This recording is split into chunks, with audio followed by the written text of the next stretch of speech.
Ask me, are you dying as you live or living afraid to die? I couldn't lie, son. I heard God's son, like a calm hum. Died some, came alive some, up on high some. Lifted out that prison, you'll be sliding out that sepulcher. Crosshair on my body, don't care if they shoot the messenger.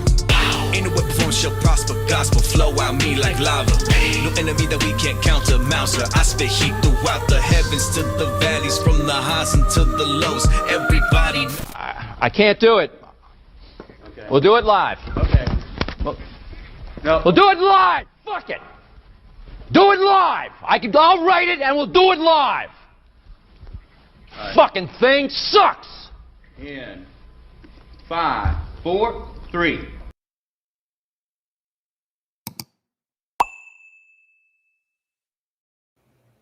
Hello, everybody. Happy Friday.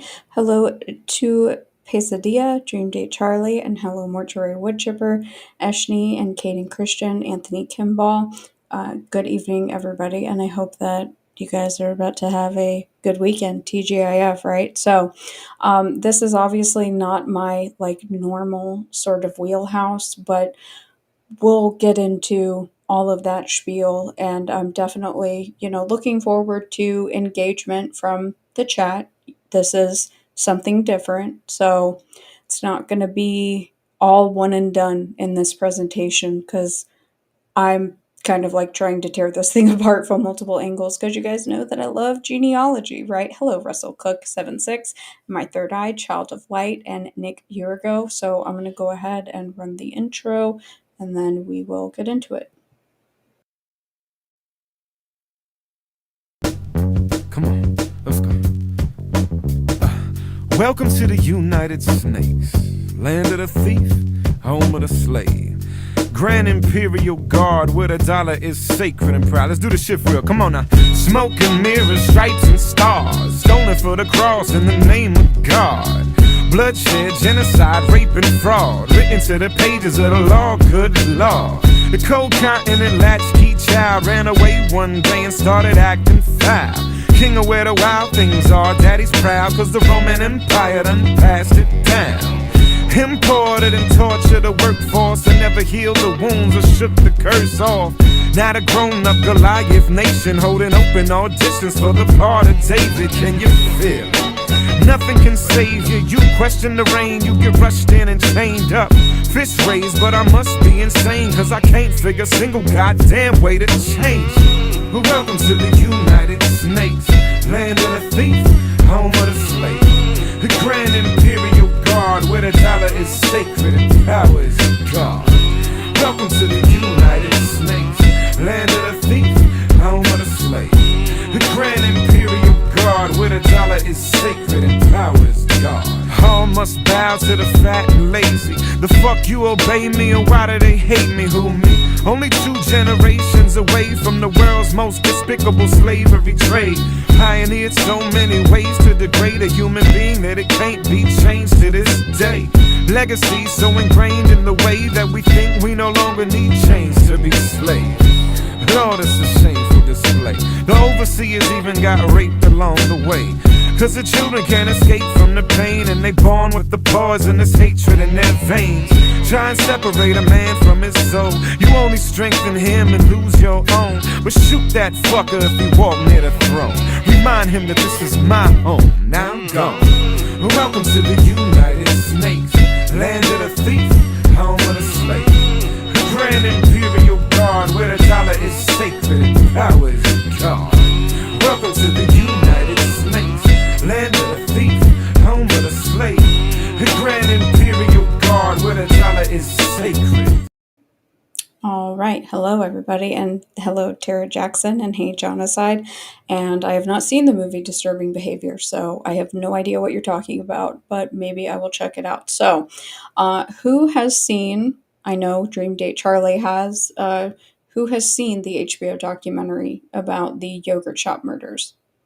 A few years back, I watched an episode on the yogurt shop murders on Ken Main's YouTube channel. Haven't kept up with subsequent developments, but I guess they finally supposedly found the perp. Yes, well, it's really odd timing. So I had started the documentary series when I was still in Georgia, and I hadn't finished it. And I was literally in the middle of the, I think, like, second episode after I'd moved. And one of my dear friends reached out to me, hello, Full Metal Anarchist, and asked me to look into it. And I said, that's odd. I'm watching it right now. And they told me things that were personally relayed to them and things that have been rumored or claimed by locals over the years. I do think that the timing of them pinning it on a dead guy is really convenient with all of the press from the documentary series, but I do think that it is worth a watch. I think it's odd that it's an A24 production. You guys know that I'm a really big A24 fan, and that's kind of why I watched it. And now I'm just really paranoid about the whole thing. But what I want to go ahead and do is I'm gonna just to give like a rundown because I don't really do true crime. I understand that, so I got a couple basics. That way we can kind of look into it together. So let me pull up this Time article because we're going to look and see what they said before they came out and publicly said that they allegedly got the guy, right? Because this is all heavily alleged. So this is from Time, August 24th. Why the yogurt shop murders case remains unsolved. Oh, how quickly things change, right? So, it's been 33 years, Illuminati approved, since 4 girls were fatally shot in the head at I Can't Believe It's Yogurt in Austin, Texas on December 6, 1991. Amy Ayers, 13, Jennifer Harbison, 17, Sarah Harbison, 15, and Eliza Thomas, 17. And 33 years later, why these girls were targeted is still a mystery. The case is the subject of a new HBO 4-part documentary series, The Yogurt Shop Murders, which has been airing weekly on Sunday nights between August 3rd and August 24th. The series explores the leading theories on who murdered the girls and gives the victims' families space to remember their loved ones. It contains rare footage following the suspects as they prepared for trial, filmed by a local Austin documentary filmmaker, Claire Huey. While the series doesn't contain new revelations, it provides a comprehensive overview of the case. I would highly disagree. Here's how the finale wraps up its coverage of a complicated story. So, this is the premise, and I do believe that this is important, especially for people who haven't watched it or are not familiar with the case. The Yogurt Shop Murders focuses on the main suspects in the case, a group of teenage boys who were hanging out together the night of the murder and had access to a gun. Maurice Pierce, Michael Scott, Robert Springsteen, and Forrest Wellborn. Pierce has always maintained that Wellborn borrowed his gun and told him that he killed the girls, while Wellborn has said that he was only kidding when he said that. There was never evidence to charge Pierce and Wellborn, but Springsteen and Scott were convicted of murdering the girls in 2001 and 2002, respectively. They had confessed to murdering the girls, but claimed that the confessions were under duress, and they were looking for a way out of the stressful interrogation. Springsteen was sentenced to the death penalty, while Scott was sentenced to life in prison. Between 2006 and 7, the Texas Court of Criminal Appeals overturned their convictions, determining that Scott and Springsteen did not get a chance to cross-examine each other per their Sixth Amendment rights. There was supposed to be a retrial, but DNA testing conducted on remaining evidence from the victims was performed again using newer technology, and none of the DNA matched Pierce, Scott, Springsteen, or Wellborn. Whether there was contamination or another person involved in the crime was unclear. In 2009, the prosecution dismissed the charges against Scott and Springsteen. Since there was no physical evidence to link these 4 boys to the crime scene, the case remains unsolved. The finale does not end with a verdict on who murdered the girls, leaving it up to the viewers to draw their own conclusions. And here, just talking about this is the emotional pull that they do with these documentaries, and I understand that it is about the victims. I agree with that in theory, but that's the whole emotional draw of all of it. I'm not focused on that because I don't need my heartstrings tugged on. I want to stick with the facts. So, someone was sentenced to death and someone was sentenced to life, and that got overturned. That's a pretty big deal. Hello, Dave. Obviously, that's a very big deal, especially because they were so young, and we are definitely going to be getting into Springsteen because I've just completely lost my mind on that entire family. But let's go ahead and let's look at the basic timeline. We're not going to read all of this crap, but I do want to show you guys the timeline and then we're going to look at the new perp that they just allegedly pinned it on. Because I have some pretty strong feelings about all of this. But hey, everyone has an opinion, right? So this is literally the Wikipedia page. It's a 2025 documentary series directed and produced by Margaret Brown. Follows the killings. It had the world premiere at South by Southwest on March 10th and then premiered on HBO on August 3rd. Do I think it's weird that Emma Stone was one of the executive producers? I mean, a little bit. I don't understand what some of these people's interests are in the case, right? But here's where all the episodes came out. So it ended on August 24th. Okay, so that's what we have. Now, already within the Wikipedia page, we already have it right here that they've already pinned it on somebody else, right? They've already done that. Don't I tell or try to reiterate to people that the timing of true crime documentaries should always be a major red flag? A major red flag to people, right? Because people are asking questions. That's why, same thing with the John Bonet documentary, quite frankly, which I have not watched yet, but that's why these things come back into the public spotlight and get back into the zeitgeist, so to speak. It's not to say that there's not an entire community that is focused on this case and has been focused on this case for a long time. This community has plenty of conspiracy theories, all kinds of stuff, and that's not unique to any crime whatsoever. But I do not believe that there is any relation to the Ayers, whether underground heirs, no. But they are the most suspicious family in this case, so good eye. Now let's go ahead and let's look at what they have to say about the new perp. This is kind of hard to read. That's doing nothing if I highlight it. Great. So it says yogurt shop murder suspect was possible serial killer, now linked to cases across the country, police say. Isn't that convenient? Robert Eugene Brashers, who died in 1999, was named as a suspect in the 1991 quadruple murder in Austin, Texas, the subject of an HBO documentary series released last month. Let's go ahead and get down here. So, September 29th, just like the Wikipedia page said, officials provided the timeline of the 1991 murders of 4 teenage girls in Austin, Texas, after they identified a suspect in the killings last week, and they described him Monday as a potential serial killer who is linked to multiple cases around the country. On Friday, police named Robert Eugene Brashers, who died in 1999, as a suspect in the quadruple murder, citing DNA tests. The announcement came amid renewed attention on the case following last month's release of the HBO documentary series, The Yogurt Shop Murders. Okay, we're not going to read through all of this stuff again, but this does go into a little bit more detail. They were bound, gagged, and shot at the yogurt store where 2 of them worked. The building was then set on fire. Austin Police Cold Case Detective Daniel Jackson said at a news conference Monday that a perpetrator entered the store or remained there until closing time. No other customers were present at the time. The 4 girls were nude, having been tied up with their own clothing. There was evidence of sexual assault, he said. All 4 have been shot in the head with a .22 caliber pistol, and Amy was also shot with a .380 pistol, and then the building was set on fire before the suspect left the scene. DNA technology was basic at the time, but detectives collected swabs that were tested years later, Jackson said. The case tripped up investigators for years as they waded through thousands of leads, several false confessions, and badly damaged evidence from the burned-out crime scene. Some of the only physical evidence that was recovered was one spent .380 shell casing that was located on the floor drain, Jackson said. There were no .22 caliber casings recovered, and the fire, and then the water from the fire department, basically destroyed pretty much anything else that you were going to try to collect or try to process this crime scene.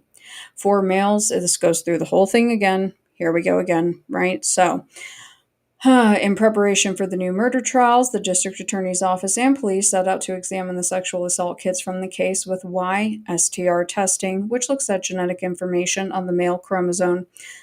For people who pay attention to Idaho 4, this is obviously very similar. So all 4 original suspects were excluded from the YSTR profile, and in 2009, all the charges against them were dropped pending further investigation. Over the next several years, investigators DNA tested hundreds of people trying to find a match with no luck. Jackson took over the case in 2022 and in June of 2025. He submitted the .380 casing found in the floor drain to the National Integrated Ballistic Information Network system to see whether it could be connected to other shell casings and crimes, he said. Isn't it odd that it took him 3 years to submit that? A, why was it never submitted? But that's 3 months after it premiered at that film festival. I just think that that's kind of strange. The test got a hit out of a case in Kentucky that had also gone cold, and investigators worked together, testing evidence to see whether the perpetrators were the same. Jackson also reached out to all labs in the country that do YSTR testing, and a match was found out of a South Carolina lab connected to a 1990 sexual assault and murder in Greenville. The DNA evidence linked Brashers to the Greenville assault and murder. Through conversations with the South Carolina Police Department, Jackson found eerie similarities between the cases in Greenville and Austin, among them that the victims had all been bound with their own clothing. The same DNA profile linked Brashers to a 1998 shooting of a mother and daughter in Missouri and the 1997 rape of a 14-year-old in Tennessee. Brashers had been arrested in 1985 after he shot a woman who rejected his sexual advances in Florida and was sentenced to 12 years in prison, but he served only 4. He was out on parole in May of 1989. He died by suicide in 1999 after he shot himself during an hours-long standoff with police in Missouri. After he died, basically, DNA linked multiple unsolved murders and sexual assaults across the country to him. Between 2006 and 2017, they knew they had a serial killer in these different jurisdictions, but they didn't know who he was. Really? That's a bold claim, in my personal opinion. Mr. Jackson. Through genealogy testing of Brasher's relatives and knowledge of his violent history, a decision was made to exhume his body from Arkansas. In 2018, the biological evidence linked Brasher's to sexual assaults and murders he never had to stand trial for. Brasher's DNA was eventually found in 3 of the yogurt shop girls' sexual assault kits and in Amy Ayer's fingernail clipping, which was retested recently, Jackson said. And it matched, so that it's 2.5 million to 1 that it's likely Robert Brasher's underneath Amy's fingernails. The DNA evidence and Brasher's crime habits, including tying up victims with their own clothing, carrying multiple weapons, and never having an accomplice, note that part, cemented his involvement in the 1991 yogurt shop murders. We have a documented case. He controlled 4 women alone.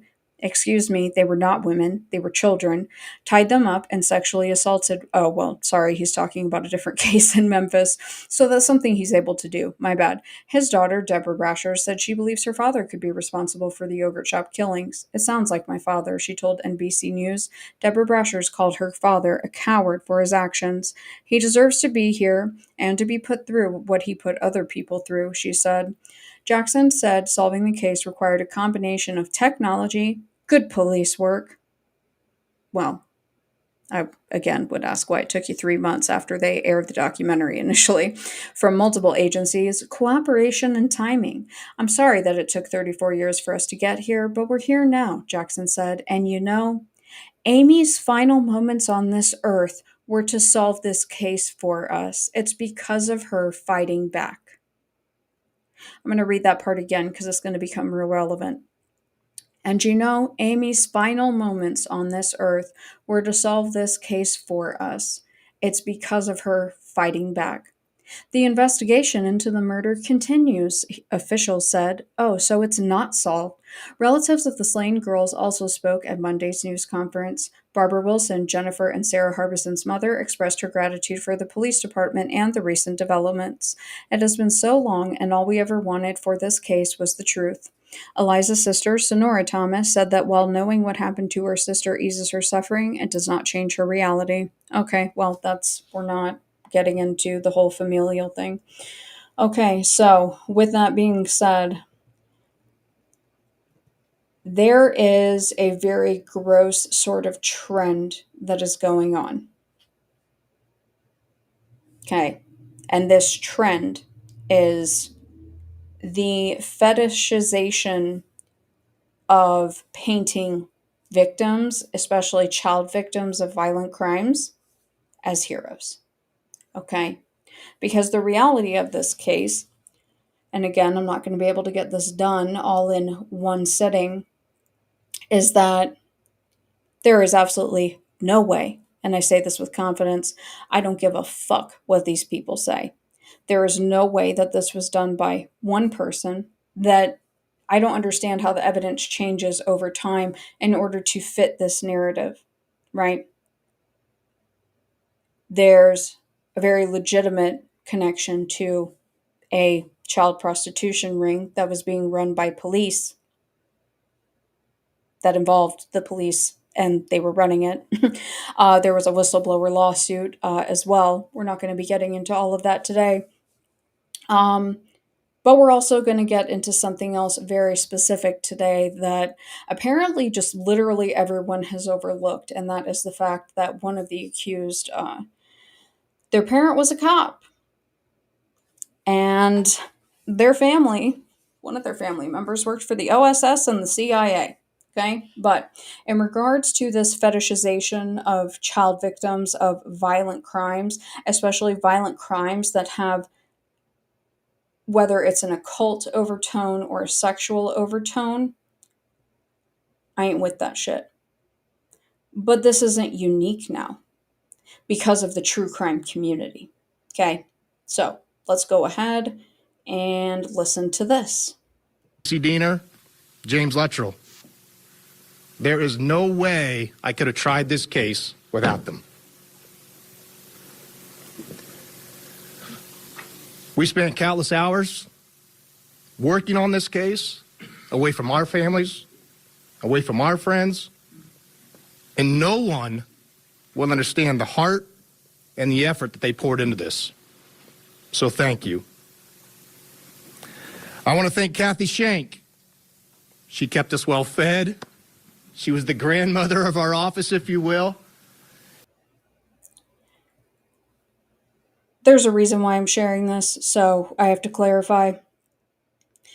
They like to paint this for people who think that they know something about Delphi. Maybe you do, maybe you don't. However, Kathy Shank, not an old lady who was just helping out, okay?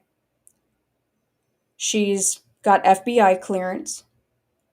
She lied about how she got the tip on Richard Allen, and her daughter claims complete loyalty to Ron Logan, just so people know, okay? So that's why I included this part, because I think that it's very relevant, because Nick McClelland, or whatever the fuck his name is, hair plugs and cocaine, he's a scumbag. He's a piece of shit.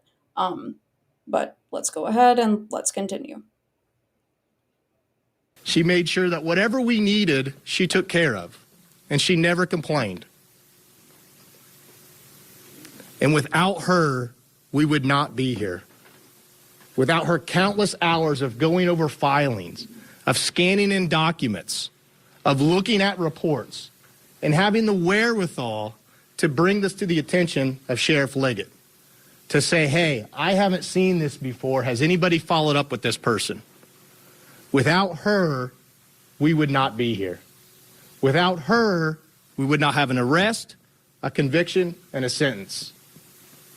She was the key part to this investigation, the needle in the haystack, if you will, that brought this investigation to a close to where we could make an arrest. Kathy Shank, I thank you. And finally, the family. The Williams, the Germans, the Patties. Thank all you guys. The support you gave me throughout this. Those times when I said you had to abide by the gag order, that you wanted to respond to the things that were being put out there, the allegations against you, against your family members, that you respected me to the point where you were willing to agree to abide by that gag order for the betterment of the case. The fact that you supported me throughout it, and I know there may be times you doubted, but you endured. And without your help, we wouldn't have got the conviction. And without your victim impact statements and the graceful words that you gave to the court about how this has influenced your lives, we wouldn't have got the sentence that we got. 130 years, maximum sentence on each count. And so I thank you. Finally, I'd be remiss if I didn't thank Abby and Libby themselves. Libby, for recording the defendant as he walked across the bridge, having the wherewithal to pull out her phone and record that individual, having the wherewithal to know that something wasn't right. Arguably the biggest piece of evidence that we had, that recording of their killer. And then to Abby for hiding the phone from the killer so that he couldn't take it with him, hiding the phone so that law enforcement could find it and get that piece of evidence that Libby had collected. Without the efforts from those two little girls, we wouldn't be here today. So Abby and Libby, thank you. Yeah, so the weird thing is that he leaves out that he's related to one of those girls, which should have excluded him from trying that case whatsoever. That would be a conflict of interest, right? But the law doesn't matter in Indiana. And I'm not here to really talk about Delphi today, but I am trying to show people what some would like to call the noticing. Okay, we're noticing things over here, right? So this is a trend. Okay. Stop fetishizing and making child victims of violent crimes heroes. Because that's not what happened with that case. And those girls, specifically Liberty, were ritualistically fucking murdered by a bunch of Nazis and meth heads. That's what happened. So fuck that guy. And they all know it. And the vocal engagement, PR engagement of one family in that case specifically mirrors very much so the Ayers family and the yogurt shop murders. In my humble opinion, these are trends that we see. Okay, so in regards to anything that has to do with Delphi, I would highly recommend going and watching the Prof. That's literally, sorry, my allergies. That's literally the name of the channel, is the Prof, because the Prof is what's up, and I respect his work. I think that he does a really good job, and his stuff will be coming up a bit more in later episodes. But what I'm going to go ahead and do now. So we have the basic premise here, right? Very basic premise here. People were wrongfully convicted in this crime, sentenced to death and life in prison. They had no proof at all. And actually, what I'm going to go ahead and do first is I'm going to show you guys, it's a still from one of the interrogations. That way you guys can see it. Because you can't say that these guys were not unduly pressured, in my humble opinion. Well, I guess we'll just, we'll go ahead and we'll just rip the whole thing off. Rip the Band-Aid off, because it's all on the same page. So, something else before I continue, though. Because I'm just thinking about it, and again, my allergies drive me fucking insane, excuse my language. But another parallel to Delphi is this concept of a magic bullet. Because if you listen to the press conference, I debated playing the yogurt shop press conference. They say they don't have the gun and they don't have the bullet. So it's trust me, bro, at this point. And there is no reason to trust these individuals. People want to sit here and piss and moan about your rights and, a Palantir, blah, blah, blah, blah. This is this type of stuff being rolled out in real time. And I said, as soon as they announce this stuff, if the family gets what they want, which is the Ayers family, because of course they created a foundation, just like Liberty's grandparents created a nonprofit. Don't know where all that money went, right? Again, another trend, very unique. Oh, and same with Idaho 4. Odd.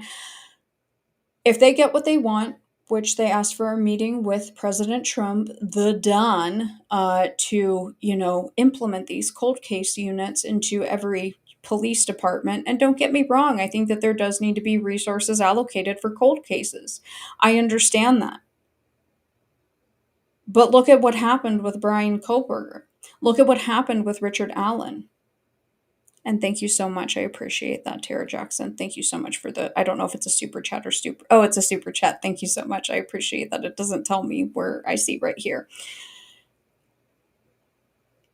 If these things continue to go unchecked and people just accept these narratives, all I can say is don't be surprised or upset when it happens to you or someone that you love. Thank you, Mind Hack. Geez, y'all gotta chill out. Thank you so much. Because it can happen to you. It can happen to me. I'm not stupid. And people say, well, I would never be in a situation like that. A lot of these people weren't. But let's go ahead and see how the APD was rolling back then and these interrogations, because you'll be shocked at who testified on their behalf, or maybe you won't. So this is from the way back. This is, I think, 2010. That's what it says. So Texas Justice. So this photo right here. This is Detective Merrill with his gun in the proximity, his words, of Michael Scott's head. Now, Michael Scott, I believe, is the one who is sentenced to life, not prison. Says this image is not to be changed, edited, or manipulated in any way to benefit its use in any way. This image was produced only to show the violent urges of the police department. Do not edit this box. Doing so may have negative effects if done so. Obviously, this is a little bit dated, but this is not a secret in regards to this case. With the new witnesses stating no knowledge of events or suspects and receiving threats of prison terms if current suspects are not implicated, that means just about everyone, including witnesses on the wrong side of this case, has been beat up by law enforcement officials in one form or another. And you will see right here that I've highlighted something from June 4th, 2000, an email from Robert Springsteen Sr. to Austin PD Chief Stanley Nee. But let's go ahead and continue before we get into that. APD continues to demonstrate high levels of insensitivity to its community. At some of the following sites and articles elsewhere on this site, APD continues to use questionable tactics, practices, and procedures and hides behind civilian review controlled by APD or claims immunity from disclosure by invoking the state civil service statutes. APD Internal Affairs statistics, viewable at the Sunshine Project or Hall of Shame, indicates that from 1990 to 1994, the rate of complaints against APD remained constant, between 173 to 223 per year. From 1994 to 1995, the rate jumped to 382, and by 1997 had reached 481. What happened to cause this sudden change and continuing increase? Public awareness of a problem, changes in APD management, changes in APD personnel assignments or promotions, changes in policies and procedures, or just a belief that the public would endorse an end justifies the means approach.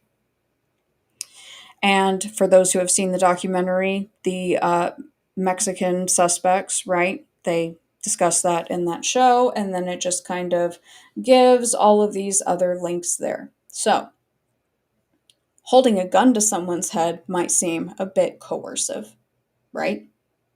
A little bit, a tad bit, right? So, what were they referencing? Because I wasn't planning to go in this order, but fuck it, we're doing it live, right? So, let's go ahead and let's just do it, because this is what sent me spiraling. So, we have the one guy who was sentenced to death, right? Mr. Springsteen. Do you think it's odd that his dad worked for the cops and that you will find no record of this anywhere? Anywhere. So, right here, email from Robert Springsteen Sr. to APD Chief Stanley Nee, June 4th, 2000.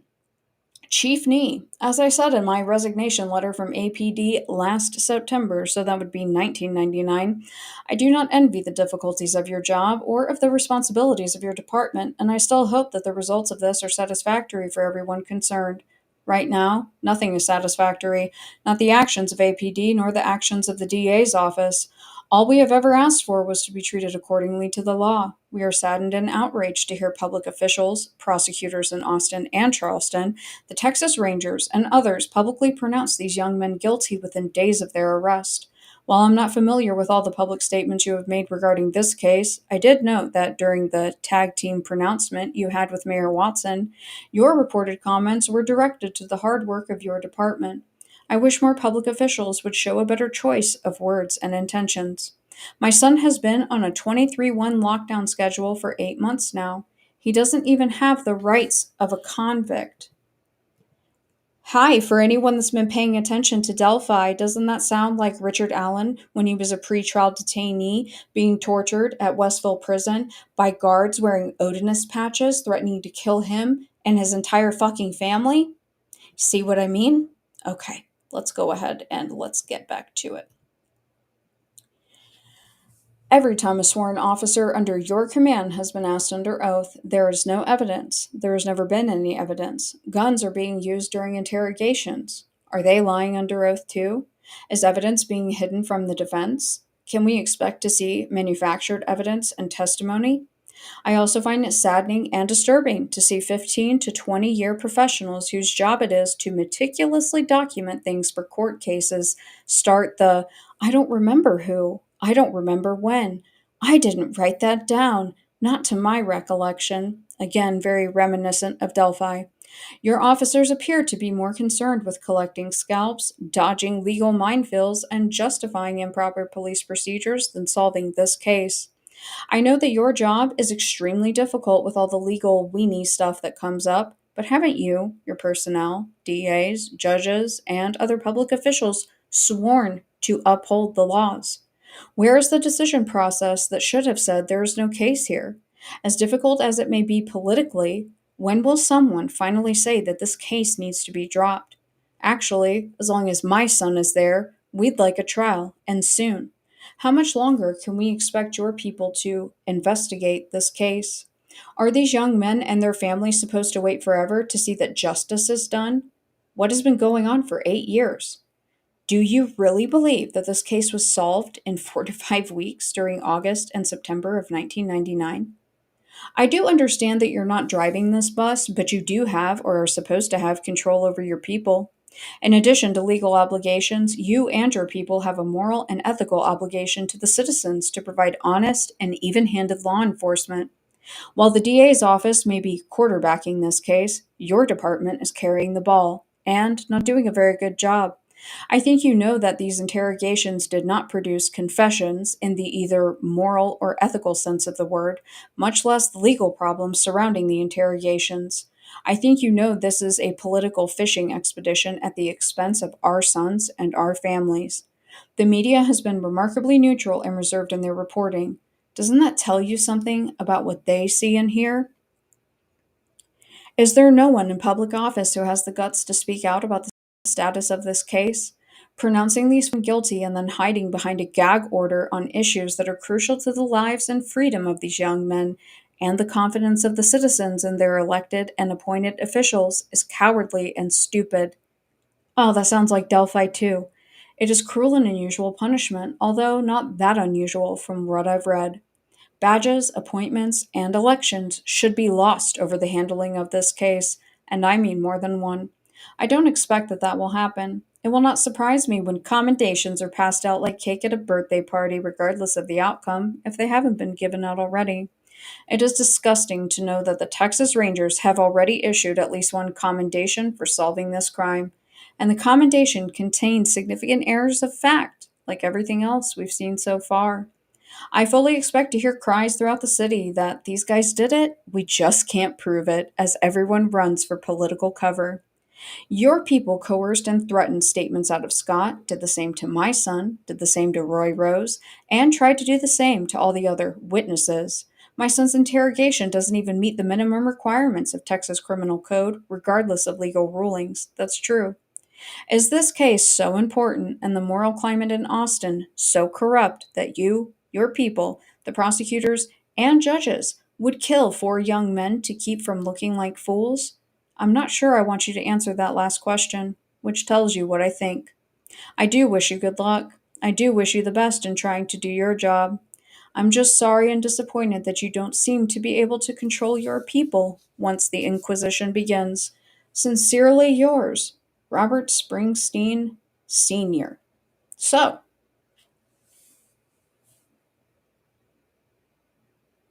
no, I'm not fucking naked. I'm on YouTube. Jesus, guys, come on. It's hot. Can we all stay on track and be appropriate for the topic? We're talking about the murder of four children that were sexually assaulted. Okay, so let's just keep it appropriate. No, this isn't OnlyFans. You're on the wrong app. Anyways, that just totally threw me off. So, no one that I have seen anywhere knows that one of the convicted, specifically the one who was sentenced to death, that his dad was a cop. I think that that is a very odd omission from everything. Feel free to go and look. Have fun. That was a needle in a haystack. And I didn't find it on my own. Now, I may not get into it today, but I will tell you that I do have, and they have not been seen before, and someone was kind enough to pay for them, and they paid a lot of money for them. I have all of the autopsy reports, unredacted. Okay. This case is graphic. And again, I'm not getting into the pornography ring today. But this case was absolutely not committed by one person. So let's go ahead and let's get into the shit of the shits, right? We're just going to get into my whole thing here. And yeah, sorry. The whole like sexual commentary about like, am I naked just kind of like threw me off. And quite frankly, kind of pissed me off if I'm being really honest. But it's fine. Nobody needs to be blocked over it. It's just, be respectful, okay? We're talking about a crime of a sexual nature, and I'm not here for that. And again, why would I do that on YouTube? My channel would literally be nuked. So that doesn't really make any sense. Here we go. Now, I wanted to grab this because this is from August of 2023, showing in People magazine, I believe, that the case is just kind of circulating, right? We're not going to read the article, but there's the heirs, right? There's the heirs, okay? They're the ones that are out here scolding the press, chiding the press, right? And they're going to do everything to get this solved. And again, I have compassion and empathy to an extent. To an extent. I'm not saying that anyone was blocked or, anything like that. I'm just saying it was just a general statement if other people were being weird about me not having clothes on. Anyways, and I grabbed this because I didn't realize that the other article had it in it, okay? So as far as her final moments on Earth were to solve this case for us, it's the same shit as Delphi. It's gross. Quit making heroes out of child victims of violent crimes. It's disgusting, and it sets a really gross precedent, in my personal opinion.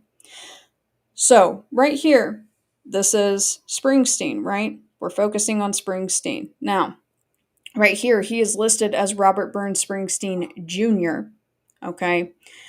This is, I believe, his last yearbook photo, I believe. And then him, obviously, when he's arrested. This is October 7th, 1999, the Austin American-Statesman. Okay, we're not going to sit here and read all of this, but it does say that he left Austin's McCollum High School less than 2 weeks after the killing of 4 teenage girls being held. Okay, that's fine.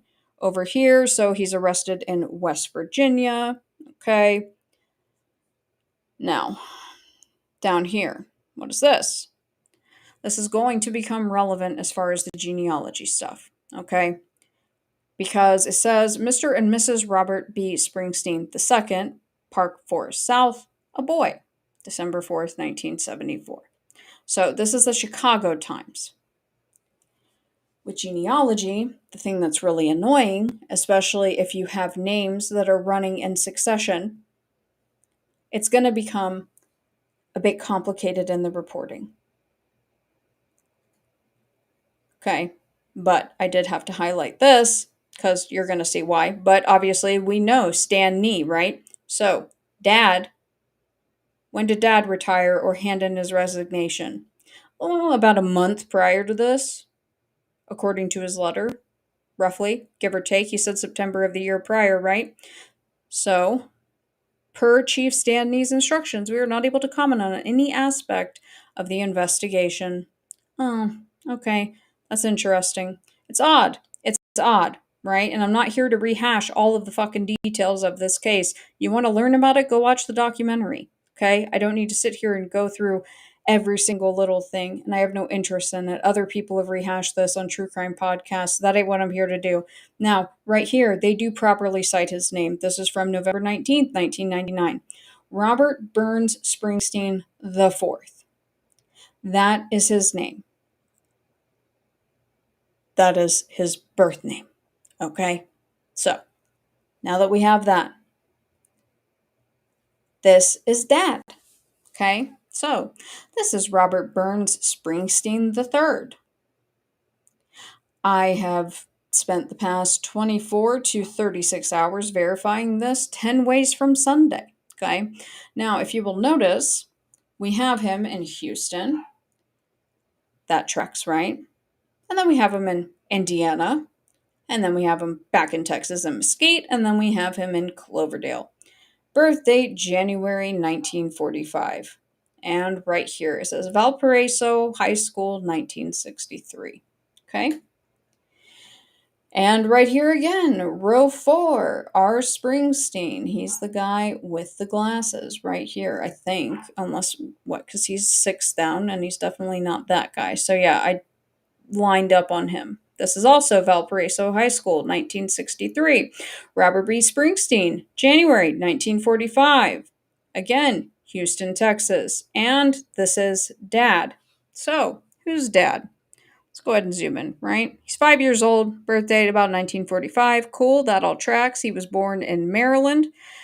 Current place of residence, Valparaiso. So right here, Dad, oh, we got another Robert Springsteen. Don't know why they threw an A in there. That's a little bit confusing. And then Mom is Anna. Okay, so this is all that you can find on his father, unfortunately. Dad doesn't really exist.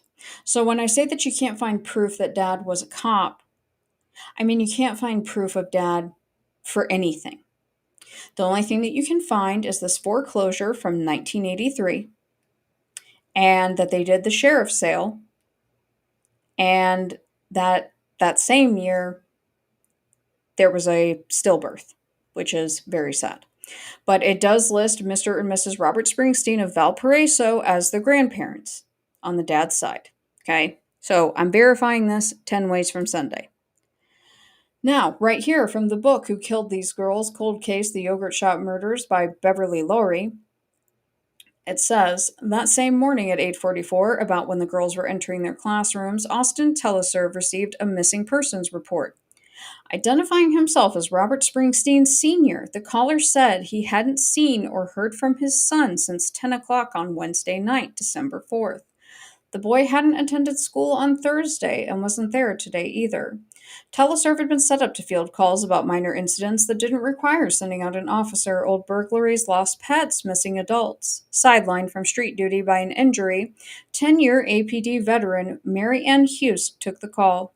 Springsteen gave his address as 3839 Dry Creek Drive, apartment 129, and his date of birth, January 18th, 1945. Oh, like I just showed. His son's name, he said, was Robert Burns Springsteen Jr., known as Rob, whose date of birth was November 26, 1974. Now, the newspaper announcement that we saw, the announcement was in December. Is there a delay? I don't really know, but the year and the month, it's pretty close together.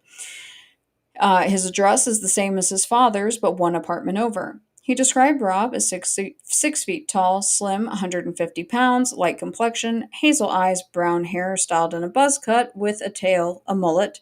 He then noted that Rob's roommate, Michael James Scott, was also missing. The two had been sharing the apartment for 3, maybe 4 weeks. The last time he had seen Mike was also on Wednesday at 10. He happened to know that Mike's date of birth was February 6, 1974. After asking a few more questions, Hughes asked Mr. Springsteen to please call back if his son returned. He said he would. The officer filed the report. And that was it. There was no follow-up on either side, and no way to know why Rob's father had added senior and junior to his and his son's surnames when legally they were the third and the fourth. Indeed they were. Indeed they were. And again, just further verification, because that newspaper that we read, that's in Chicago, 1974. Robert Springsteen IV. There's his dad. Married in 1973, divorced in 76. Now, some of this stuff doesn't really track for me. We're not going to read the entire thing. However, allegedly, Dad, the third's girlfriend, Karen Huntley, owned the condominiums where they lived. Don't know if that's true or not. Haven't really gotten into her yet. But apparently, his stepfather, when he was in West Virginia, he worked at the Charleston Civic Center and fed Vice President Al Gore. So obviously the family's very proud of him, right? That's great. Good and well. Now, in 1999, the book is jumping ahead. Down here where I have it highlighted, Springsteen said his grandfather had retired from IBM. His father was a contract computer programmer. Well, that's not true. Unless that's what your dad just told you. Uncle owns his own consulting company out in Tace Valley. My other uncle, he's the head of the Auto CAD design department for corporate Kmart. Okay.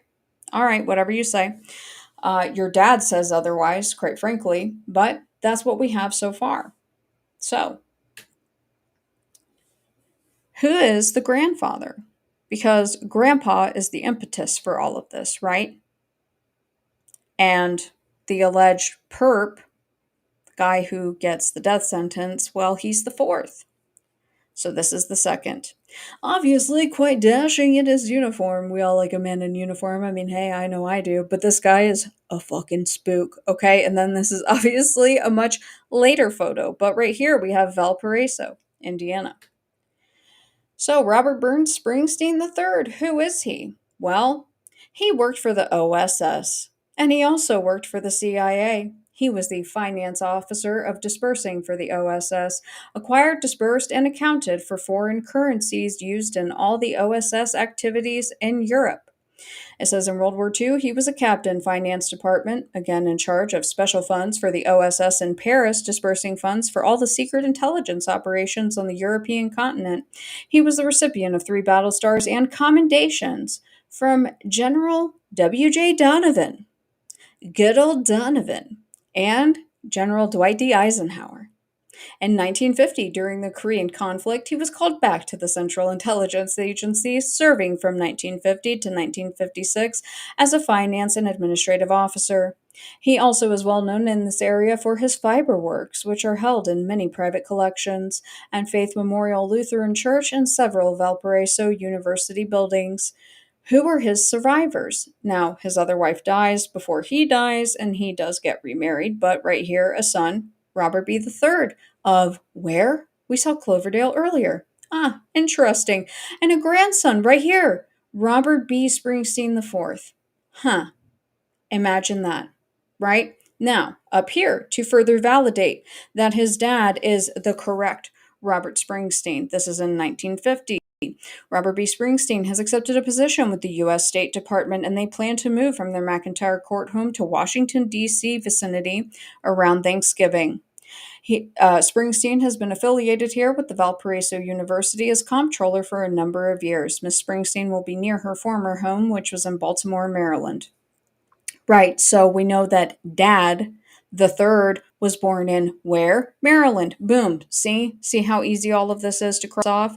Now, some of this stuff is just weird to me, but you guys know that I love old newspapers, right? So, If somebody can explain the layout of this building, because it just feels spoopy to me, but right here, Robert Springsteen, chairman of the building committee for the Emmanuel School for the Emmanuel Lutheran Church. And here he is, right over here. This is him taking that nice fat check for the science fair. There's a lot of weird shit with this stuff in Indiana, okay? This is like old boys club right here. And right here, 1958. This is mostly from the same newspaper, the Vedette. What is this? The Vedette Messenger of Porter County. But right here, it says that Valparaiso University, he is the secretary. But this is the Kiwanis meeting, right? And we have the JCs that are involved. Surprise! I can think of another famous JC, John Wayne Gacy. I digress. And right here, he was also the secretary treasurer of the National Association of Educational Buyers in 1960. And I gotta go as deep as humanly possible. So here is his recruiting card, right? Because I love this kind of stuff. So here is his recruitment card. Da da da da da. Very tall guy. That's great. And here we are. There we go. Enlistment date 1942. Okay, so glad that we're all getting it now. Now, he did not leave the CIA. He didn't quit the CIA, you silly goose. You silly goose. We know better than that, right? But Robert Springsteen has packed a lot of activity into his 69 years. I don't know if that's Illuminati approved, but it's pervert approved. He has been the Valparaiso University business manager, a CIA officer, a community activist, and an award-winning weaver of tapestries. Springsteen's past is closely linked to Valparaiso University. He graduated from the university with a degree in accounting in 1940 and became chief of accounting, student aid, scholarships, and housing in 1946. He retired from the university last September. In World War II, he was recruited to the OSS, the precursor of the CIA. Isn't it wild the shit that they used to brag about in the newspapers? He was placed in charge of financing and accounting for all secret operations in France, Germany, and the North countries. He left Valparaiso to work for the CIA in 1950. He traveled to the Far East and in Washington became staff assistant for the number 3 man in the CIA. Does anybody know who the number 3 man was in the CIA? Because I'm very curious. Springsteen said he could have had a good career with the CIA, but he felt the pull of Valparaiso.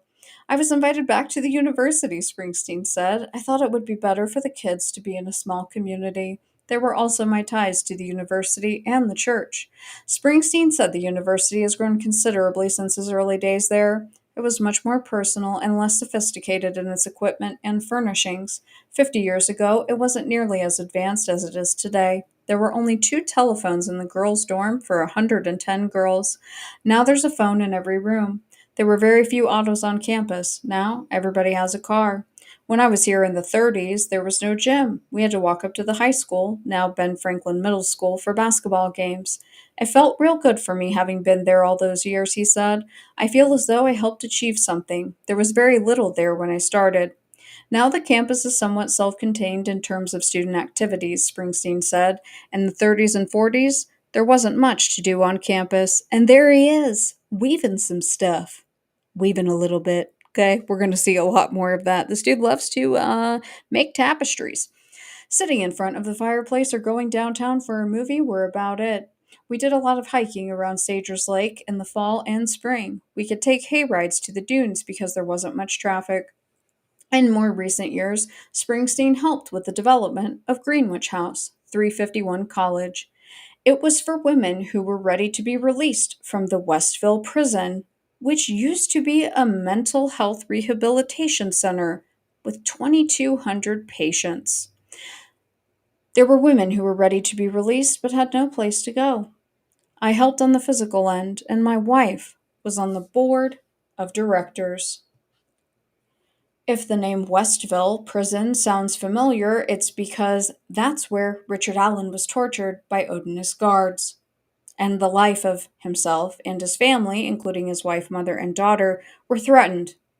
Isn't that odd? A little bit odd, right? But let's go ahead and let's continue. We still got a little bit more to read here. Okay. Springsteen was treasurer of Valparaiso Lutheran Builders, a community group that brought Black families to Valparaiso from Chicago in an attempt to break the poverty cycle. Springsteen said the group of 25 to 30 people was interested in helping people break the poverty chain and get off of welfare. We acquired the funds from various sources. We were able to acquire houses and fix them up. We invited people out who gradually took over the property. We had 7 or 8 families that actually came. 5 of them got to be property owners. Wow, isn't that amazing that a racial minority, wow, that's just completely crazy, right? Springsteen and his first wife had 4 children. His first wife died last year, and he married her sister in June. I told you guys he got remarried. Told you. Oh, the number 3 was General Charles P. Cabell. Noted. They have 4 grandchildren. Now, you don't quit the CIA, right? So, right here, from the Veterans History Project, the Library of Congress, Robert Springsteen was born and raised in Harvard, Illinois. Upon graduation from high school, he attended Valparaiso University, graduating in 1940 with a business degree. In 1942, he was drafted into the Army and served in the OSS, where he worked in the financial aspect of the operation, dispersing money and other valuables to agents in the field. Do we think that those valuables may or may not include drugs and or weapons, or both, possibly people? He was discharged in 1946, attaining the rank of captain. Springsteen returned to Valparaiso after the war and worked in the university's financial department until his retirement. From 1951 to 1956, he was also employed by the CIA in a similar capacity to what his duties were in the OSS. He returned to Valparaiso University in 1956, but also continued to work for the CIA to screen and recruit potential agents from the university students. Oh, that's odd, isn't it? That's just really odd, right? Little bit sus. Now, this may be relevant, maybe not. Don't really know. This gives me Jim Jones vibes, and if you know Jim Jones's history, well, he's in Indiana, right? So, this inter-race group meeting. This is the Kansas City Star, July 11th, 1970. But right down here, they list Robert Springsteen, former worker in the Central Intelligence Agency at the Lutheran Mission of the Good Shepherd. They just really love bragging about this stuff. And you guys know I got to do it to you. Okay? Got to get the photos. Got to. So here he is in the university in 1950. There he is. That's him. Okay. And where is he? Over here. This is 1961. Spooking it up. Not letting anybody know. Obviously. I would assume. Let's see. Here we are. 1963. I'm definitely not working for the CIA. And whoops, right over here, we have 1959. There he is again, definitely not working for the CIA. So I just think that all these photos are really fascinating. Now, this is in 1975. The picture on the left. And the article on the right states from Wednesday, October 13th, 1976, a brief communication and newspaper clipping have been received from Robert Springsteen, who is on leave from his duties as Valparaiso University business manager while he is on special assignment in Washington, D.C. Bob was selected to participate in a work experience internship program with the National Endowment for the Arts. Hold on one second, guys. Give me 1 second.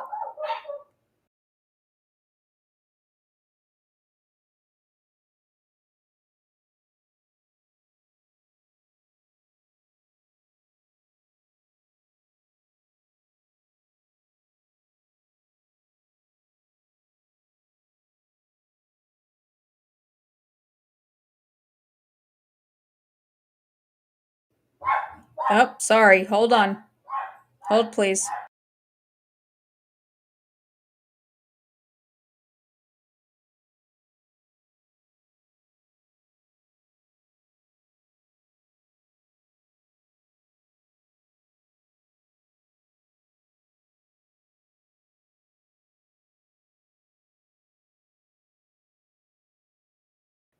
Okay.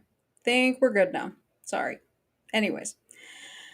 So right here, where was I? the National Endowment for the Arts starting last month and continuing through December 17th. He has been assigned to work under the Director of Research of that federal agency. So, The VU official notes that he is enjoying his stay and learning experience, and having been familiar with the nation's capital in early years, adds it's hard to believe the development that has taken place around Washington in the last 20 years. An ardent conservationist, Bob sent along a Washington Post editorial of October 4th in which that newspaper encouraged President Ford to sign the Indiana Dunes National Lakeshore Expansion Bill. Oh, well, isn't that lovely? Okay, so obviously he's still spooked up in 1976. For anybody who's familiar with the National Endowment for the Arts, it's not about the art. Now, in regards to Valparaiso University itself, I tried to not go down a complete rabbit hole and lose my mind, but this is a very recent article from greatnews.life, Life in the Spotlight. May 15th, 2024. The best way to figure out what you want to do might come from exploring a different environment, even for a temporary period. Greg Falkowski found his first inspiration in doing that after high school, and it continued to lead him in the right direction. Falkowski grew up in Northwest Indiana and went to Boone Grove High School. While he participated in sports such as basketball and baseball, he wasn't sure what direction he would go after graduation. He ultimately went on to join the U.S. Army, giving him an opportunity to explore what he wanted before starting his college education. We went over to South Korea a few times in my early years, he said. After that, I got assigned to the United States European Command to do different tasks and assignments.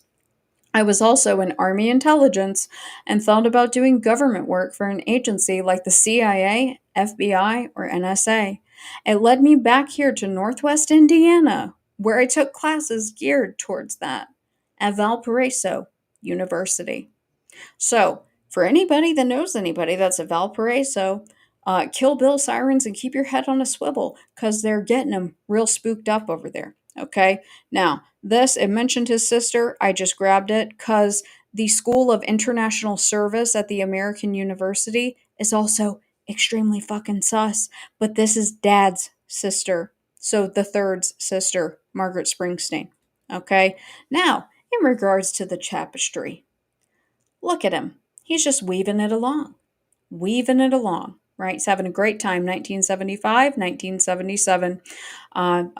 I mean, I'm not going to really comment on his physical appearance, but is this what the CIA was funding? This tapestry stuff that I would like to know what type of intelligence gathering is going on with tapestry weaving. I think that all of that is extremely suspicious, extremely sus. Let's see what else we've got. Oh yeah, right here. So tapestry presentation. This is just weird. I had to include it. So this is April 8th, 1983. A tapestry commissioned by the Gunther family in memory of Dr. W.C. Gunther will be presented at 11 a.m. Sunday at Faith Memorial Lutheran Church. Dr. Gunther was a charter member of Faith Memorial and active in its programs, especially the choir. Until his death in 1977, he was a professor of biology at Valparaiso University and was known for his research into the effects of high temperature on chick embryos. What kind of fucking job is that? That's just odd. And right here, who's making the tapestry? Our good old spook, Robert Springsteen. He said that the tapestry is an interpretation of 98. Sing a new song. Woven in 3 panels, it is approximately 11 feet high and 10 feet wide. I just think that that's very odd, okay? And right here, this is where the retirement is announced. And again, just bragging it up about working for the CIA, okay? Right here. Robert Springsteen, CIA, returned to Valparaiso. Well, we know that he returned on behalf of the CIA, right? Because he's there and he's recruiting, okay? So, I think that all of that is extremely sus. Indiana is extremely shady. If you know anything about William Branham, Jim Jones, Dan Mitriano, Operation Condor, then you know exactly what I'm talking about. So, one has to ask why, because again, there's no records, and I hope that now it's very clear why there's no records of Dad, right? There's no records of the third because of Grandpa, because Grandpa was a spook. That's an undisputed fact. Now, late last night, while I was still trying to tie up some loose ends here, I came across someone that many people are familiar with, Miles Mathis, the king of shit coding anything. And of course, it was like some article that was titled, This Didn't Happen, right? And it was the yogurt shop murders didn't happen, or they weren't real, something like that. And obviously, he blames everything on the CIA and the Jews, right? That's his thing. It's like hot take. Okay.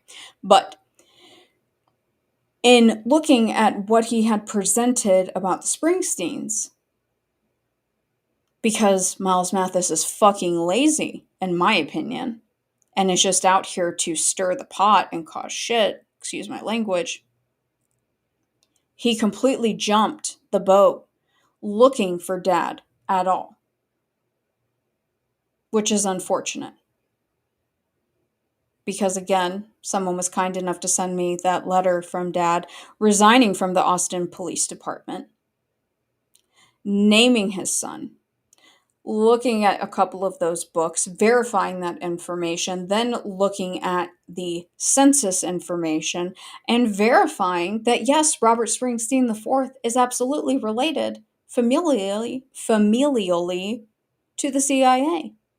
Now, does that mean that the yogurt shop murders didn't happen? No, absolutely not. And yes, he is the Cielo false flag writer. Yeah, I cannot stand him. It's he takes one thing and he just completely jumps the gun with it, and I'm just like, okay, all right, going a little bit wild for me, in my personal opinion. Now, what I want to show you guys, something else, this is a little bit different, because I'm not saying that like I've solved this case, and I'm not out here to do that. I'm not trying to be like an amateur sleuth. I just have never seen anybody anywhere, literally, and please correct me in the comments or in the chat if I am wrong. I have never seen anybody talk about the fact that Robert Springsteen's dad worked for the Austin Police Department and that his grandfather worked for the OSS and the CIA. Does no one find it odd that connections like that would not, that you couldn't make a phone call, right? I think that that's really strange, because the Indiana Old Boys Network isn't that far away from the Texas Old Boys Network, right? It's not that different. I think it's odd that the one person that got the death sentence had arguably thus far the most connections. But someone did make a valid point. And it is something that I'm still trying to flesh out in my head, and I don't know that I'll ever be able to properly verbalize it. And that is that it does give off West Memphis 3 vibes. A little bit. A little bit. Because any time that celebrities come around cases like this, it's a little bit odd. It's a little bit sus, a little bit of a red flag, if you will. Now, granted, these guys had already been let out of prison. I understand that. Time has passed. I get that. But it's still just a little bit suspicious to me. There's another reason why it's suspicious to me, and I'm about to show you that reason. Here we go. So, the Austin Chronicle, Naked City, after 3 weeks of verdict, Jordan Smith, June 1st, 2001. We are not going to sit here and read this entire thing, but it's just talking about the court case, right? So that's all good and well. Right here, we've got Springsteen. Okay, but let's go down here. Bada boom, bada bing. So, Sawyer and partner Bettis fought during the trial to introduce the testimony of Dr. Richard Offshee, a professor of social psychology at the University of California at Berkeley who studies police interrogations. The defense hoped that Offshee would be allowed to testify that Springsteen's confession showed clear signs of coercion and compulsion by police. I don't disagree. However, Judge Lynch decided to limit Offshee's testimony to a general description of the techniques police used during interrogations.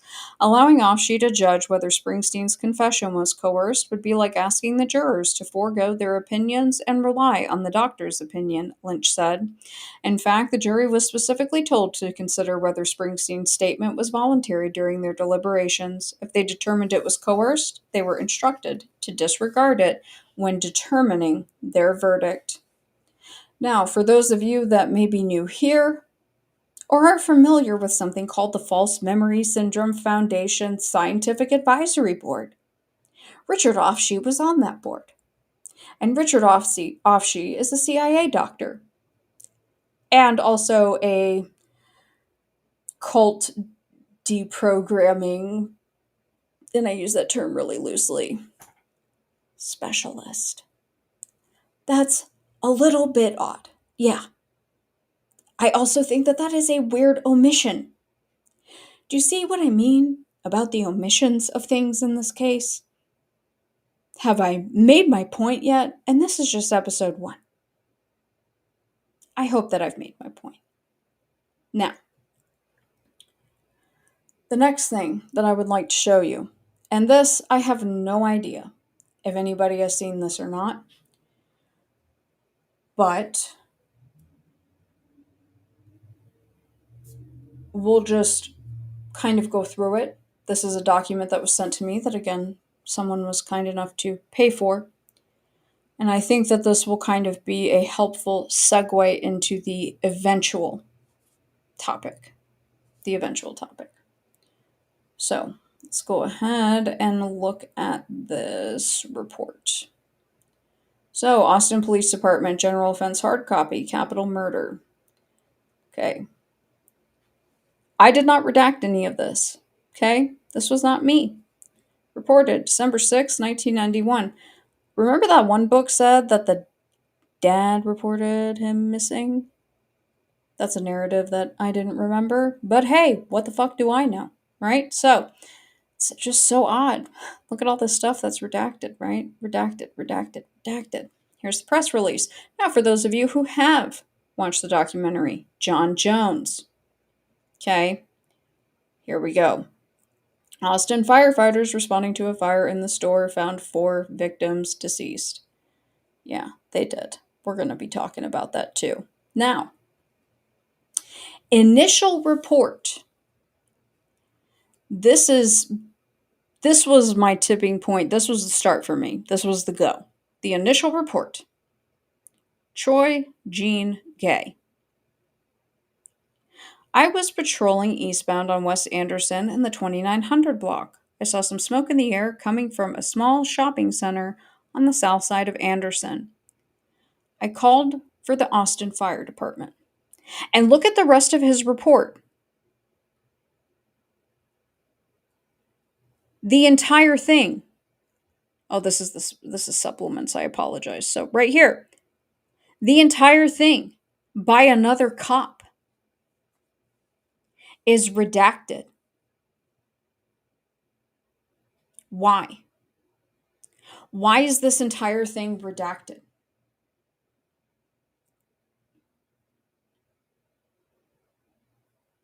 Well, depending on who you ask,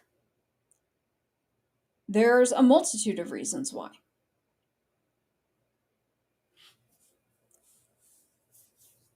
And I don't really know that I really want to get into them today. Because this case, again, I do not believe that it was committed by one person. There is no evidence to support that. And you know what? I am gonna pull up the book that someone sent me because I want to drive that point home before I end. We are going to explore Troy Gay him being there. Because there is the delineation that the youngest victim, the one who is fetishized as saving the day, that it took 2 different types of bullets to kill her. It is very interesting to keep in mind that the bullet that ultimately killed her was the type of gun that was used by the Austin Police Department at that time. There are a lot of people that think that the cops are involved, and I think that the child prostitution ring bolsters that case. And I'm not going to get into the autopsy reports specifically because they're kind of long. But let's go ahead and look here. Fuck, this is going to be a lot of reading. Let me take a smoke break for a second, please. Smoking a pancake. Fuck. This case is rough. I don't like it. I don't like stuff involving kids. But it's important to the person that asked me to look into it, and they have always been solid with me. So I looked into it. And now it's just constantly in my mind. Constantly in my mind. And this case bumps me the fuck out. Yeah, well, it's the cop thing, the porno ring. It's absolutely relevant to this case because it was Austin PD at the same time. And one of the girls who was supposed to be working that night may or may not have been cooperating with the FBI.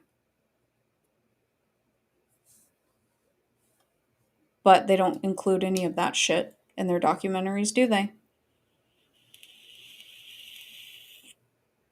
Yeah, they never do. They never do. Now, the things that are in this book, they explain what is speculation and what is not. But I have court records from Michael Scott's appeal that do verify I'll just tell you guys what it is. One of the girls was found with an ice cream scoop between her legs. And these girls were murdered execution style. So it has all the vibes of a hit, specifically. And there are a lot of locals that think that it was a hit that went wrong because the girl that was cooperating with the FBI wasn't at work that night. And it's odd that 2 of the girls, because 2 of them have the same last name, that their stepfather, who dropped them off to help the other girls close up the shop, one of the girls who didn't work there, if I'm remembering correctly, that a lot of their family members ended up being murdered or dying violently after that. When I say that this case is its own octopus, it is its own octopus. Just like Delphi is its own octopus. Just like Idaho 4 is its own octopus. Do I think it's super, super sus that there's a connection to Westville Prison where Richard Allen was tortured from Robert Springsteen's family? Yeah, I think that's pretty sus. But that's just me, going full schizo with like genealogy. That's just me. But the outside tentacles that people don't want to talk about, that's what I want to focus on because I do think that it's relevant. And it seems like Springsteen's father, in his letter to Stanley Nee, the chief of APD, seemed like he knew something, right? Like maybe he had an idea. And again, like I said earlier, we're not going to get into it today, but there was a huge whistleblower lawsuit from cops that were speaking out about some of this stuff. Because we have not only a prostitution ring going on, this is proven, this is not speculation. We also have a huge insurance situation here, insurance fraud, and also embezzling money because I can't believe it's yogurt. That's a chain, right? That's a chain. And these families got a lot of money. A lot of money. So just like with Idaho 4, where I don't sympathize with the surviving roommates, and I think that they're complicit and also that they're fucking grifters, there's an extent where you have to ask why these families did not sue the shit out of the Austin Police Department. Because they would have a case, right? Yeah, the insurance angle is huge. They would have a case. One would think. Especially when these guys are let out of prison. But did they sue? No, they didn't. They didn't sue. And the police department has not apologized for ruining these men's lives. Does that mean that the men were involved? I don't know. Because again, some of this gives a bit of West Memphis 3 vibes. So the truth? I have no idea. I have no clue. And I'm not pretending that I'm going to be able to figure it out. But there's a lot of different angles here. Now, this is something that was sent to me, and I did not ask this person for the name of the book, so I apologize. You're going to have to take a screenshot and put it into quotations in Google, and it'll probably bring this up, okay? That's how I do it when somebody sends me something and they don't cite the source. But I'm going to go ahead and get into it. According to the crime reconstructionist, Ross Martin Gardner might have been the only witness who proved objective, not on who committed the murders, but what happened, based exclusively on evidence. There was physical evidence, he said. The store operations had ceased and the yogurt machines were being taken down when the incident began, though there was no video camera to show us when the intruders entered or the incident exactly began. The telephone was either knocked off the hook as the girls struggled or a call was disrupted. The latter was a good possibility, but there was no proof. First, the criminals had to bring the girls under control. Only once they were no longer able to act on their own could what followed be set in motion, using guns, threats, and the surprise of the perpetrator's very presence. Based on material from the APD evidence room, photographs, and forensic analyses, Gardner's account lacks voice, eyewitness, immediacy, characterization of the victims, and literary references. While certainly unsettling, especially to the girls' families, this intentional coolness lends authority to his testimony and makes it worthy of our patient attention. We see evidence that the girls have been forced to undress. There is no evidence of forcible undressing, tearing of clothes, jeans inside out. The clothes are folded and neatly stacked. Several of the items have cuts in them, not to help disrobe a girl, but as a kind of aggressive penetration, another measure of terror and control. And since all of the girls' clothes and shoes were found in the far west area close to the back doors and not elsewhere, we can see that they were brought under control in that part of the back room. We also know, he said, that Sarah, Jennifer, and Eliza were gagged with items of their own clothing, that the gags were knotted at the back of their heads, and because 3 are gagged and only 2 are bound, it looks like the gagging started first. Gardner's analysis follows the direction of blood flow as determined by gravity and the size, shape, and placement of drops, spray, swipes, and spatter. Evidence from the medical examiner's report shows that the rounds from the .22 that killed Sarah, Eliza, and Jennifer came from back to front and low to high, indicating that these 3 girls were face down on the floor when they were shot. The only other way that particular path of the projectile might have occurred was if the girls were on their hands and knees, and we know that Sarah and Eliza could not have been in that position because their hands were tied. The placement of those 2 girls as they were shot is also denoted by 2 separate blood splatter events on the northwest back door, directly across the room from the top of the girls' heads, after a blood source, a vein or artery, received some kind of force or energy gunshot wound, which then broke the source into droplets that projected out onto whatever surface was closest. There were blood stains on one of Jennifer's shoes, stains that looked like possible spatter on 2 articles of the girl's clothing, and numerous stains and droplets on the door, But because the Department of Public Safety did not sample the stains or test them for DNA, there was no way of knowing whose blood it was, or even if they were of blood. Oh, that sounds like Delphi too, doesn't it? Sarah's injuries on her labia and vulva indicate with some certainty that she was alive when she was vaginally assaulted, and because DNA from Eliza was found in the anal cavity of Sarah, this leads us to think that Eliza was assaulted prior to the assault of Sarah. And then, after Sarah was shot, she had to have been repositioned. Because blood follows gravity, and there is evidence of blood on the back of her gag, but none along her neck or in her ears or on the floor, it follows that she was quickly moved onto her back while blood was still flowing.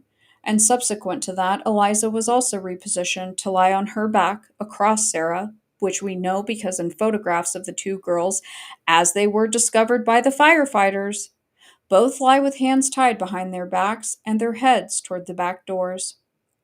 Gardner said the placement of the ice scoop between Sarah's thighs didn't just happen, it was placed between her legs after she was repositioned. He seemed a little hesitant to talk about Jennifer, except to say that she did not die as she was found, with her left leg in the air. He didn't know where she was when the fire started or if the three girls were lined up in a row, but her eventual position was unnatural, an indirect result of her proximity to the shelves of ceiling tiles, girders, and shelving burned and fell on top of her. Unlike other witnesses, who assumed Jennifer's wrist had been bound with a ligature that had burned away, Gardner didn't believe that her hands were tied. If we look carefully, he said, apologizing for having to show the awful photograph, we can see that her hands are far apart. One curled against her spine, close to the thoracic area of her back, while the other one was lower down her back, and he placed his own hands against his spine to demonstrate. Also, he pointed out, if she had been tied, there would be some remnant of the ligature, if only a tiny scrap. He didn't say much about the order of the murders except to note that since blood matching Jennifer's DNA was found under Amy's fingernails, Jennifer must have still been alive when the transfer occurred, perhaps as Amy grabbed for support or help. And although he couldn't state this as an outright certainty, he thought there was reason to believe Amy was the last one killed. Since her clothing was found in the same area as the other girls, and because she was exposed to the same or similar process as they were, Gardner felt confident, however, that the four girls were together when the incident began. Like Jennifer's, Amy's wrists were not bound, but a ligature was tied with a loose half hitch at the back of her neck, so slack that it was seemed to have been used more for control than silence, a speculation further borne out by the abrasions on the front of her neck.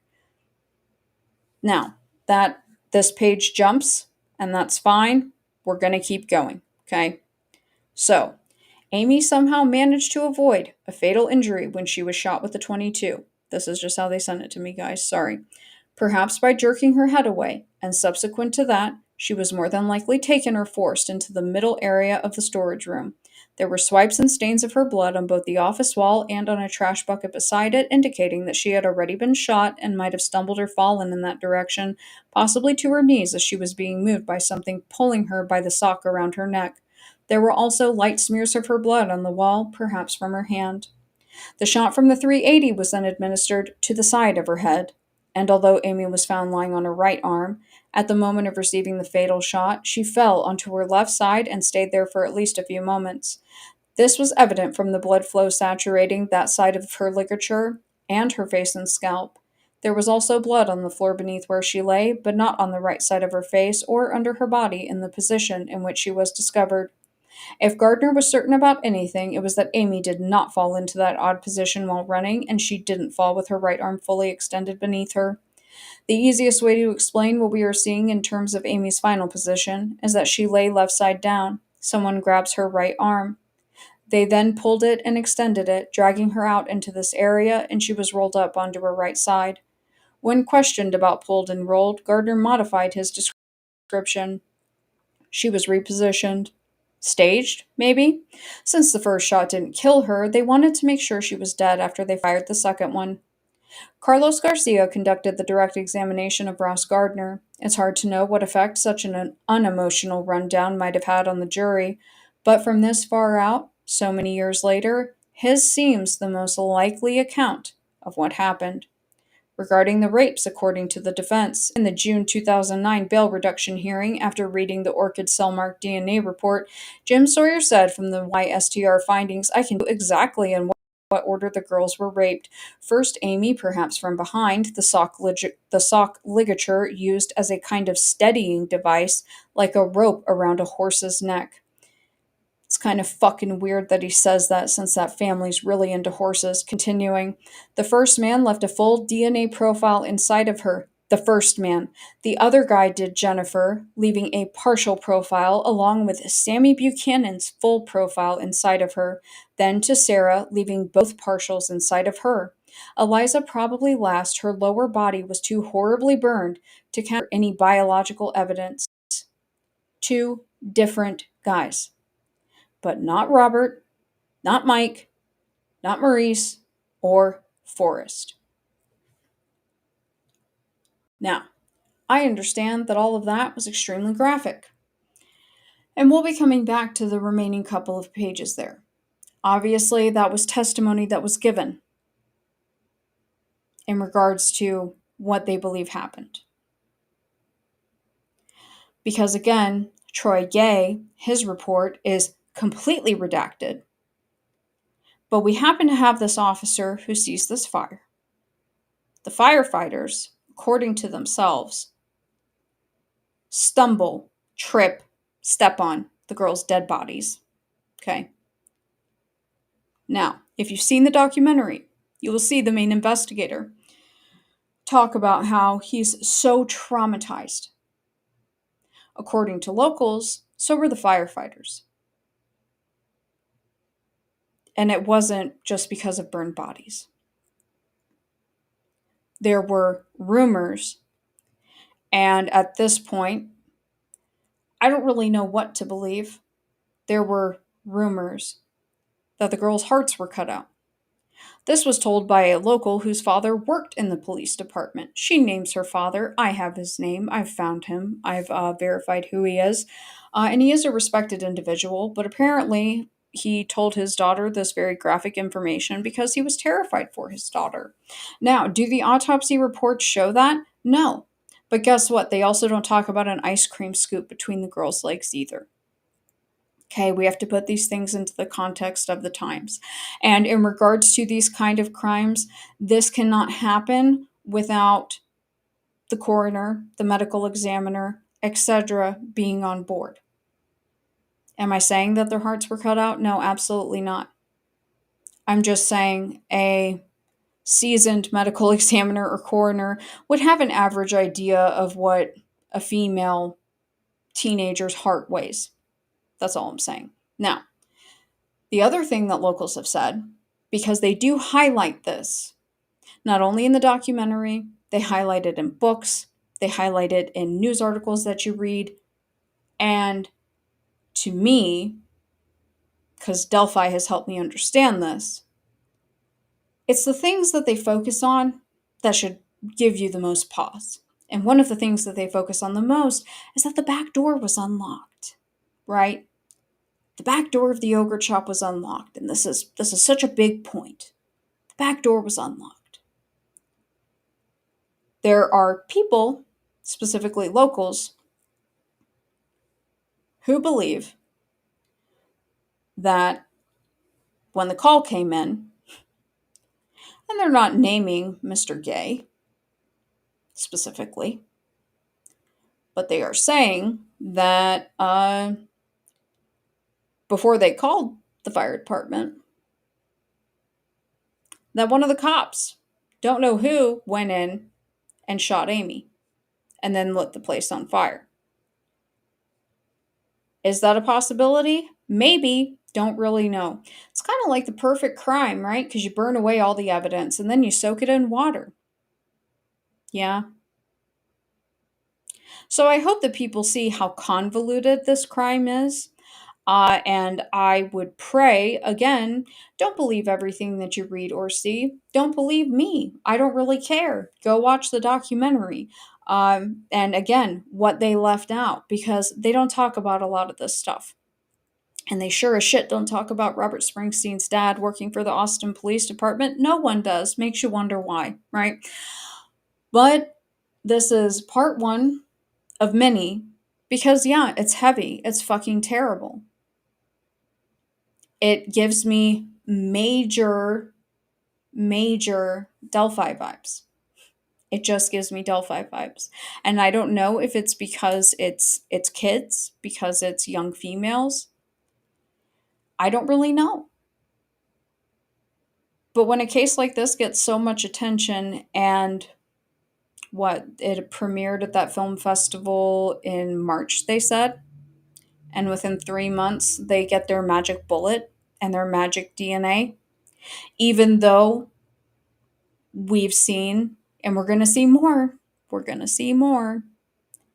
that there's multiple guys' DNA.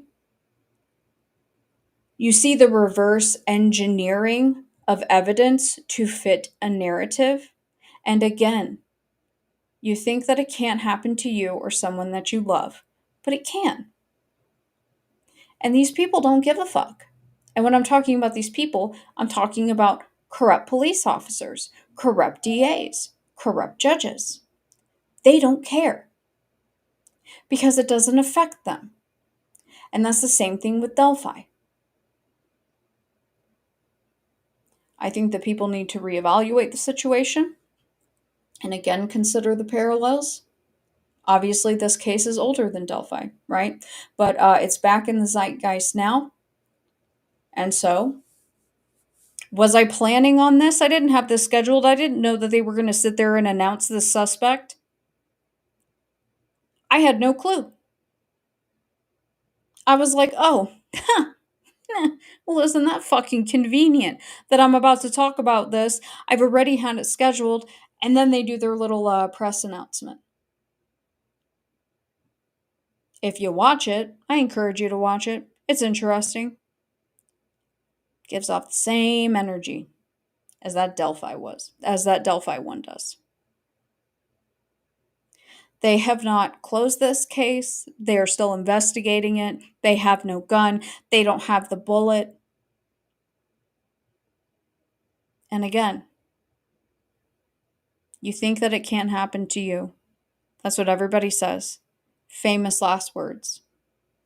And people think that the weaponization of the technocratic police state, Palantir sort of technology, that it's going to be something really complex and obvious, like a fucking cyborg showing up at your door.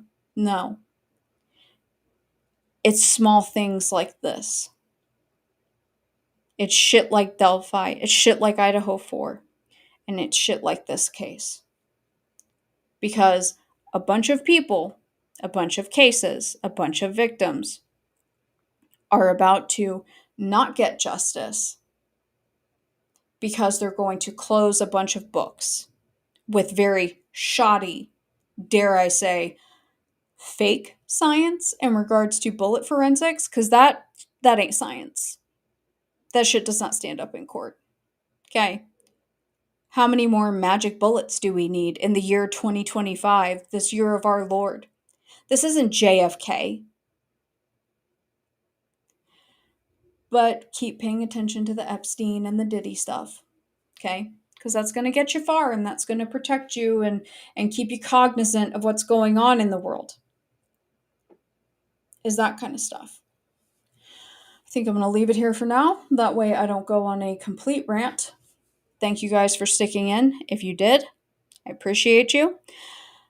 I don't like talking about this stuff, and this case really bumps me the fuck out, and I also don't like feeling like I'm doing true crime, because that's, like, not my thing, but this has become important to me in a short amount of time. I am, just so people know, going to be talking about... I am going to be doing a follow-up to the... Stop it, Tara Jackson. I'm going to be doing a follow-up to my stream about Doug Kramer. And the reason why I'm going to be doing that, no, it is not because I have gotten new information. It's because there has been a major smear campaign going on behind the scenes. A major smear campaign against me.